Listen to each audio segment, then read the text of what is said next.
as if she thought herself living in the time of the apostles, who had strange whims of fasting like a papist, and of sitting up at night to read old theological books.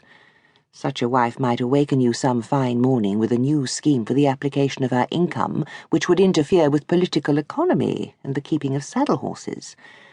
A man would naturally think twice before he risked himself in such a fellowship.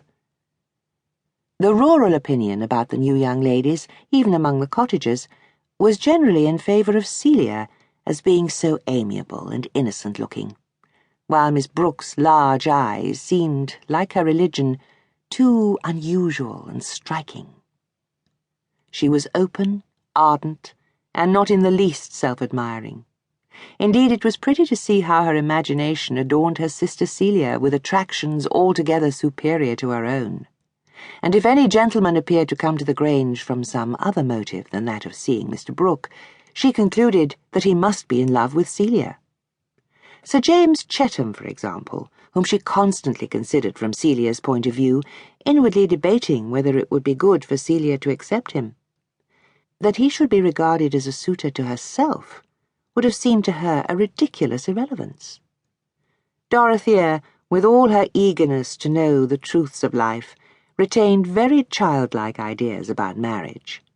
She felt sure that she would have accepted the judicious Hooker if she had been born in time to save him from that wretched mistake he made in matrimony, or John Milton when his blindness had come on, or any of the other great men whose odd habits it would have been glorious piety to endure.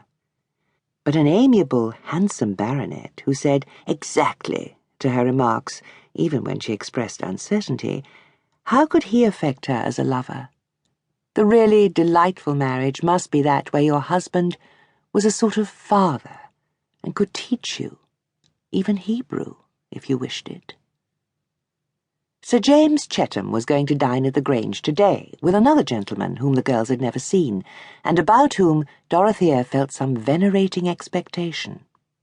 This was the Reverend Edward Casaubon, noted in the county as a man of profound learning, understood for many years to be engaged on a great work concerning religious history, also as a man of wealth enough to give lustre to his piety, and having views of his own which were to be more clearly ascertained on the publication of his book.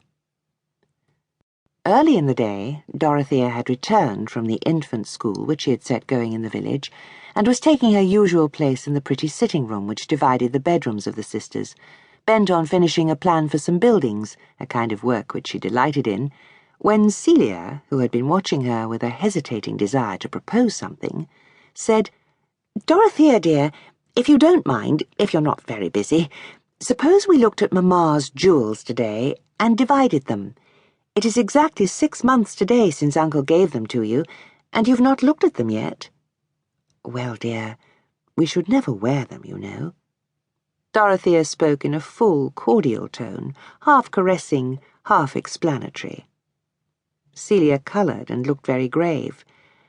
"I think, dear, we are wanting in respect to Mamma's memory to put them by and take no notice of them.